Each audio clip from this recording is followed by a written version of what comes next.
Bonjour à toutes et à tous, vous écoutez Cinécast. Salut Thibaut. Salut Guillaume. Cinécast, c'est le podcast qui chaque semaine vous recommande des films à voir au cinéma, en streaming ou VOD. On fait un tout petit rattrapage cette semaine-ci, puisqu'on va parler de Sinners, un film attendu, publicité dans la presse, partout. On en parle beaucoup de ce Sinners, parce que c'est un petit succès, et c'est tant mieux. Film de Ryan Coogler avec Michael B. Jordan, Haley Steinfeld, Miles Keaton, je crois qu'il y a aussi Jack O'Connell, c'est ça? Oui, tout à fait. Tout à fait.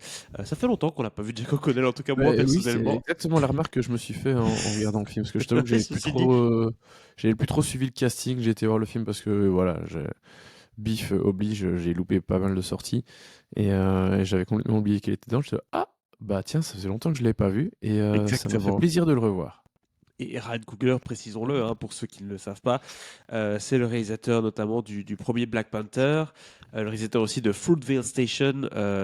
C'était son premier gros film, on va Premier dire, long... avec Bon, c'était son Mike. premier long métrage, hein. Ouais, et qui était très très bon hein, déjà. Ouais. Aussi réalisateur de Creed, le relancement de la saga Creed, avec Michael B. Jordan, qui est son petit poulain. Michael B. Jordan et Ryan Coogler, c'est l'affiliation, on va dire, c'est un peu le Robert De Niro, Martin Scorsese de l'époque. Mais c'est aujourd'hui. De quoi ça parle ce Sinner? C'est donc un film original écrit par Ryan Coogler. On n'est pas sur une licence, hein, puisqu'il a fait quasiment que des licences jusqu'ici. Ryan Coogler, à part son Fruitvale Station. Mais qui était Euh, quand même adapté d'une ouais, histoire vraie. Donc ici, c'est vraiment exactement. effectivement le premier projet original où il a tout fait de A à Z. Exactement. Donc, gros intérêt pour ce film. De quoi ça parle? Alors qu'ils cherchent à s'affranchir d'un lourd passé, deux frères jumeaux, qui sont tous les deux campés par Michael B. Jordan, et ça, on le sait, c'est très casse-gueule au cinéma, reviennent dans leur ville natale pour repartir à zéro, mais ils comprennent qu'une puissance maléfique bien plus redoutable guette leur retour avec impatience. Et là, on comprend qu'il y aura un petit mélange des genres dans ce film, puisqu'on n'est pas dans un film classique drame ou autre. Il y aura un aspect d'épouvante, un aspect thriller, un aspect vampirique, si je puis dire. In the future, this gift can bring fame and fortune. Will somebody take me? Voilà, on va s'arrêter là. Cette bande-annonce qui nous montre une ambiance, forcément l'ambiance du sud des États-Unis, l'ambiance aussi rétro, forcément, puisqu'on n'est pas aujourd'hui, hein, on est quand même, je ne sais pas en quelle année précisément, mais ça doit être début 20e siècle, à voir les costumes en tout cas. Oui, c'est ça. Euh, et on voit quand même aussi quelque chose qui n'est pas dans le pitch que j'ai lu, mais qui est omniprésent dans le film, déjà dans cette bande-annonce, c'est la musique, c'est le soul, c'est l'identité, c'est tout ça Ah qui est ouais. quand même très présent. Bah, c'est le fidèle Ludwig Göransson, hein, qui avait déjà fait Oui. la musique de Black Panther notamment, qui a fait... Attends, il a pas fait un des Nolan là récemment? Oui, je crois que c'est Euh, Oppenheimer, si je me trompe pas. ouais, ouais, exactement.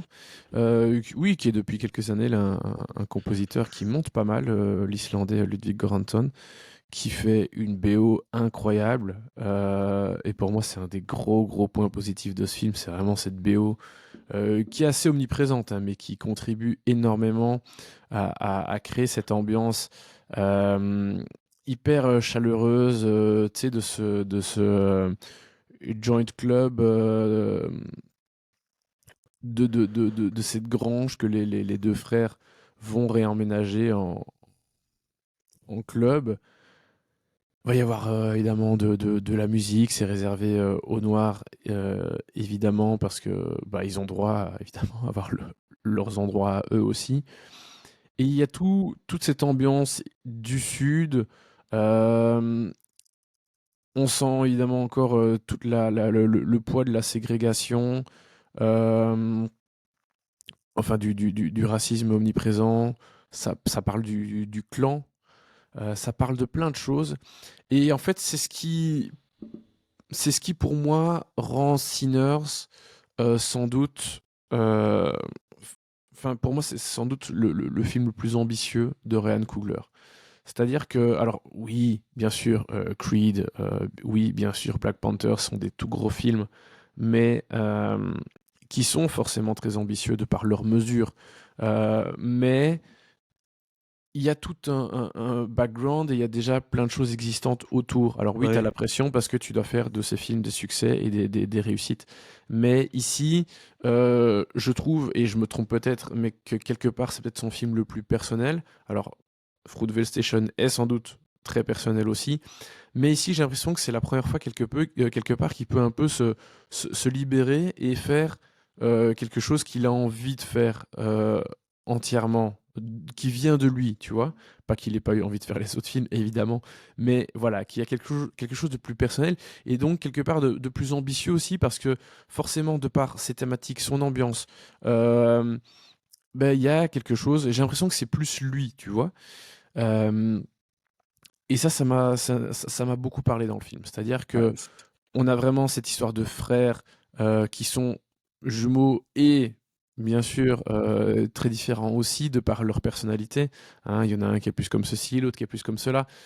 Classique dans une dynamique de jumeaux qui arrivent et qui reviennent au bercail pour réussir à faire ce club ensemble, de se lancer dans un nouveau projet. Mais le retour au bercail va être plus compliqué que prévu. Et donc, le film est assez long, hein, il dure un peu plus de 2 heures, 2h10, 2h15, quelque je chose comme pense, ouais. ça. Euh, Il y a une exposition qui est très longue, et peut-être pour moi un peu trop longue, mais où vraiment tu vois qu'il prend plaisir à montrer cet environnement, montrer qui sont les différents personnages, montrer quels vont être les enjeux et les relations entre chacun. Et donc, quand tu es devant ce film, tu as vraiment cette sensation d'avoir une familiarité avec les personnages, tu as envie d'en savoir plus, limite, même sur le type qui a un rôle un peu plus insignifiant ou moins important dans cette aventure. Vraiment, Coogler prend son temps pour vraiment bien nous présenter et nous montrer tous ces personnages et tous ces éléments, tu vois, et tout ce qui va avoir une importance, parfois plus importante ou moins importante, mais toutes les choses qui vont compter dans cette histoire. Et vraiment, ça faisait longtemps que j'avais pas vu un film qui parle du sud des États-Unis comme ça, prendre autant comment dire, enfin, de nous plonger à ce point dans ce monde. Et puis évidemment, bah, il y a toute la dimension fantastique qui va arriver plus tard, avec la symbolique dont tu as déjà parlé, hein, les blancs qui sont les... Bah, est-ce que c'est un Tu peux le spoiler? En dire. vrai, c'est pas montré dans la C'est bande-annonce, montré plus loin dans la mais bande-annonce, mais j'ai pas été jusque-là, bien sûr. ah, Oui. il le montre dans la dernière Ouais, ouais, bande-annonce, parce ouais, que ouais, tu vois clairement. j'en Ouais, avais vu une ouais. il y a longtemps où il me semblait pas que c'était Non, abordé. non, tu le vois clairement dans la bande-annonce, tu vois tout, tu D'accord. vois les dents, tu vois le bazar, tu vois tout. Ok, ok, ok. Bah donc oui, avec cette histoire de vampire qui va arriver dans le récit, où là les choses vont s'emballer un peu plus, où c'est incarné par les Blancs, je l'ai dit, il y a le rapport avec le Ku Klux Klan aussi qui est encore là, même si c'est pas tout à fait la même chose, mais voilà, il y a plein de choses qui vont se dérouler aussi dans la deuxième partie du film, qui va être un peu plus dynamique, et où là, on va être un peu plus dans le côté entertainment, même si bien sûr, il y a toujours un fond, il y a toujours des messages qu'on peut analyser.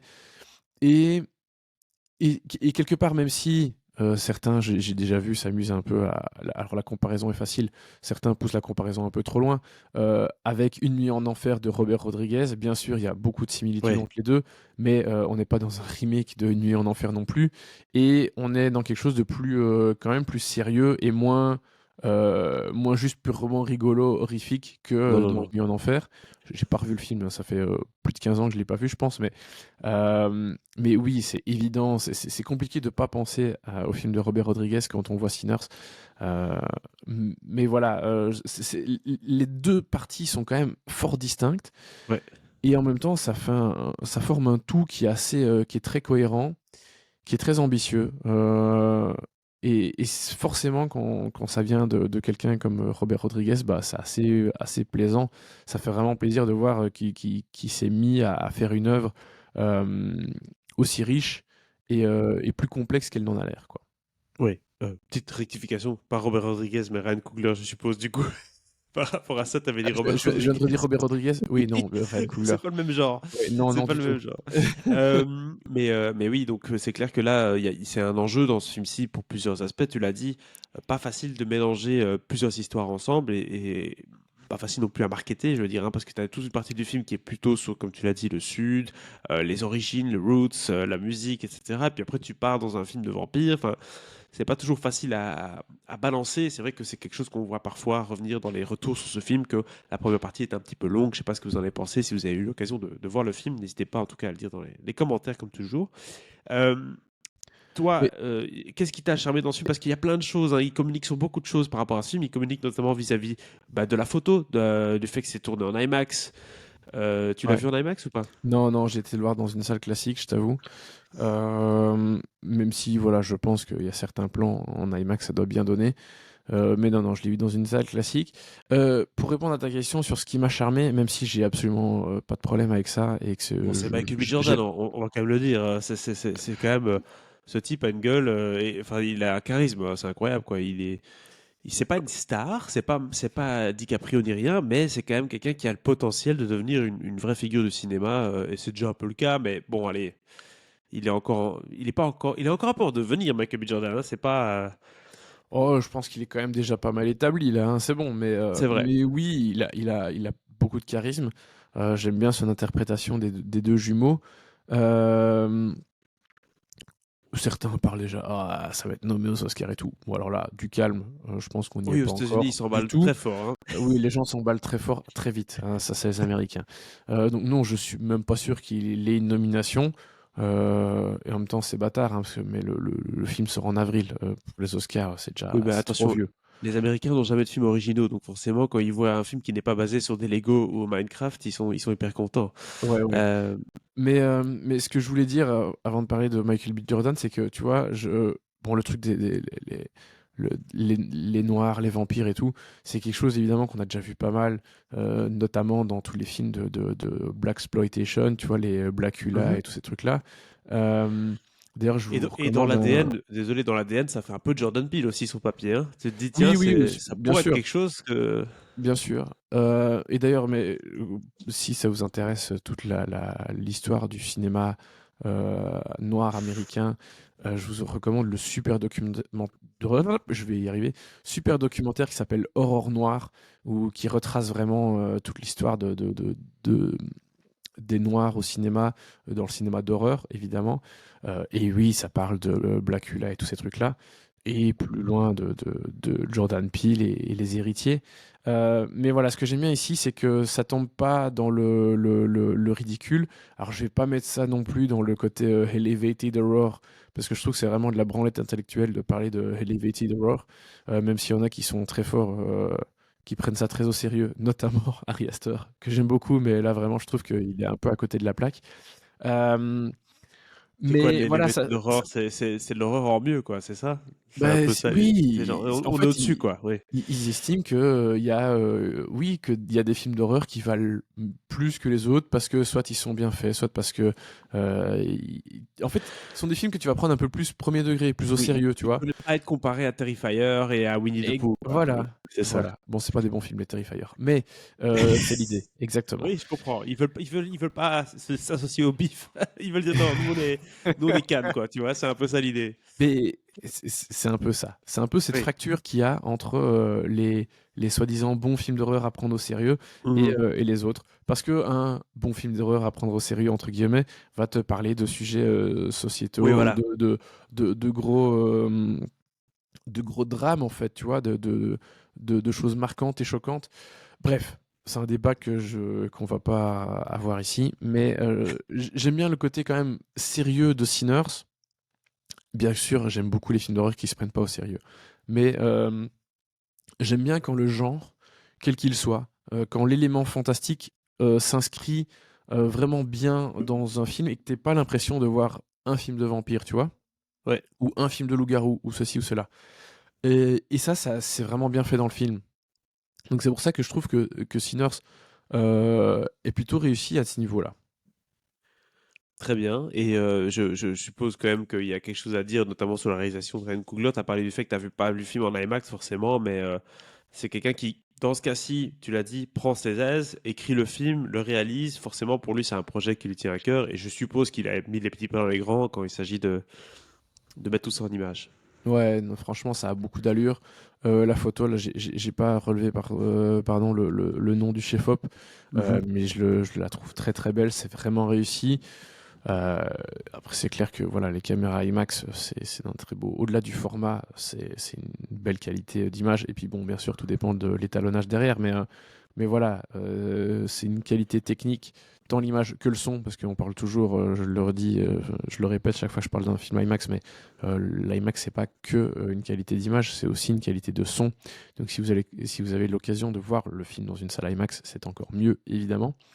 Euh, mais donc oui, d'un point de vue technique, c'est vraiment très beau. Il y a des très beaux plans. Il y a des choses, à mon avis, je me demande s'ils n'ont pas filmé dans des volumes ou des trucs comme ça, parce que notamment des scènes de voiture. euh, j'ai toujours du mal avec les scènes de voiture. Tu sens que ça fait fake en général. Ouais. Hein. Tu vois les trucs qui défilent sur le côté. Alors ça se voit moins qu'à l'époque où tu avais vraiment un rouleau qui tournait le long des fenêtres, tu vois, mais ça, il n'y a rien à faire. En général, ça se sent toujours quand c'est filmé dans un studio. Bah, Mais surtout quand tu vois le conducteur qui réclame pas la route, quoi. ouais, voilà.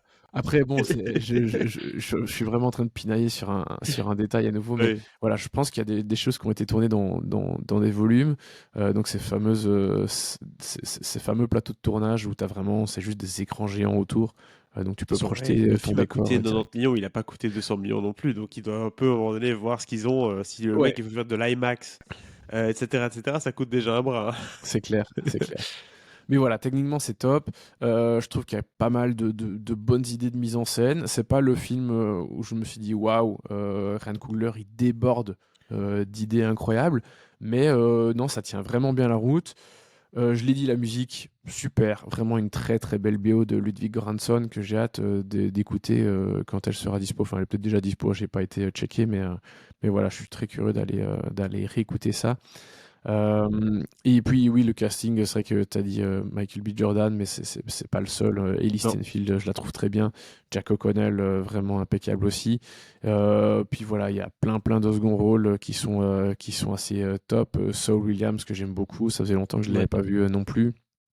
Euh, je voulais mentionner Omar Benson Miller aussi, et c'est marrant, hasard, parce que j'ai parlé de cette saga il y a pas longtemps avec d'autres gens, les American Pie, et j'ai revu le 4, le premier des non Revu officiels. American Pie. Ouais, ouais, Et- petite digression, hein, mais j'ai revu le 4 et il était dedans.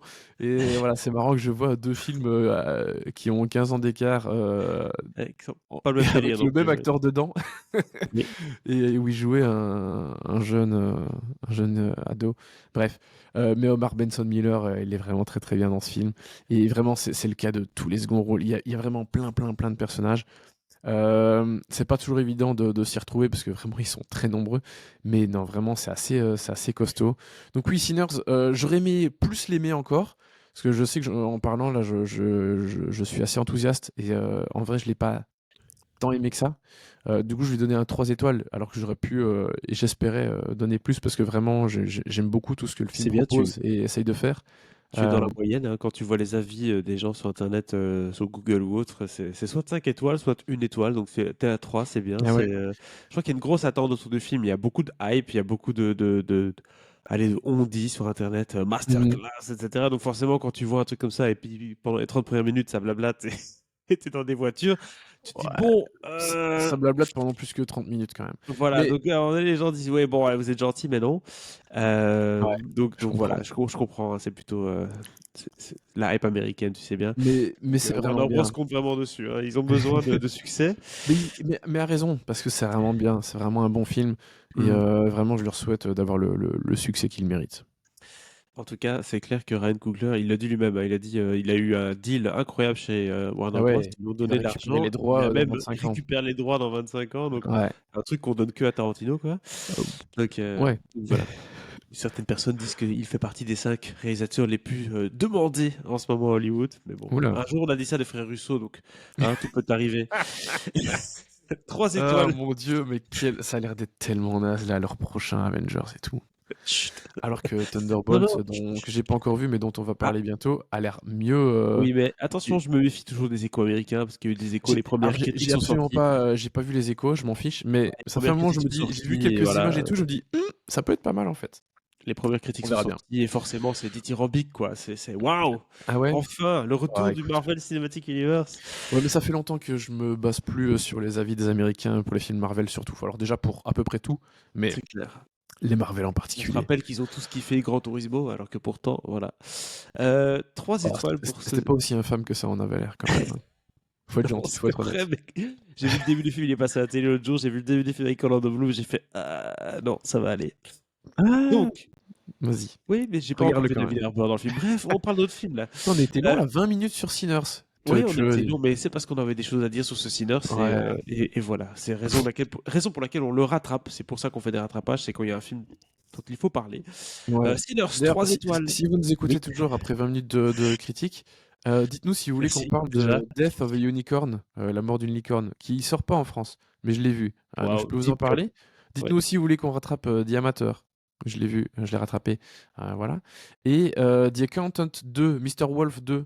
Je suis étonné, ça sort pas en France. Voilà, on peut vous en parler aussi. Je vais le Aïe, aïe, aïe. rattraper là incessamment sous peu. Voilà. Si vous êtes encore là, lâchez un Oui. commentaire, ça nous fera plaisir. On dira ah ben voilà, il y a une personne qui nous a regardé jusqu'aux 21 minutes ou écouté. Bref, à très bientôt pour de nouvelles critiques. 3 étoiles pour Sinners. Je le rappelle, c'est Yes. déjà en salle en France, en Belgique, aux États-Unis, partout.